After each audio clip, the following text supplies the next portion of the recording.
చీరాలలో సమగ్ర voter survey గడువును మరో 3 నెలలు పొడిగించాలని ఏఐటీయూసీ డిమాండ్ చేసింది. జిల్లా ప్రధాన కార్యదర్శి బత్తుల శామ్యూల్ ఆర్డీఓ నరసింహారావును కలిసి వినతిపత్రం సమర్పించారు.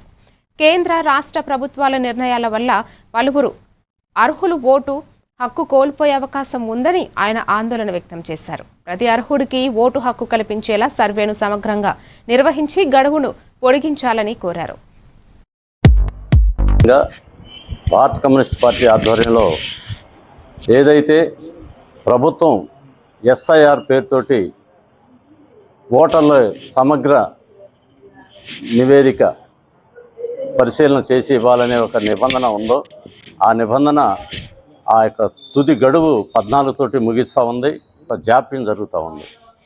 ఈ జాప్యాన్ని నివారించి ప్రభుత్వం వెంటనే చొరవ తీసుకొని మరో 3 నెలలు గడువు పెంచాలని చెప్పేసి భారత కమ్యూనిస్ట్ పార్టీ ఆధ్వర్యంలో ఈరోజు కలెక్టర్లు అందుబాటులో లేని పక్షంలో ఆర్డీఓలకి మెమోరాండాలు ఇచ్చి ప్రభుత్వాన్ని మరో 3 నెలలు గడువు పెంచాలని చెప్పేసి ఒక డిమాండ్ చేస్తూ ఉన్నాం. ఇచ్చి ఆ ఫారాలను త్వరగా నింపే పరిస్థితిలో మేము చేస్తామని చెప్పి మరి ఆర్డీఓ గారు మాట ఇవ్వటం జరిగింది.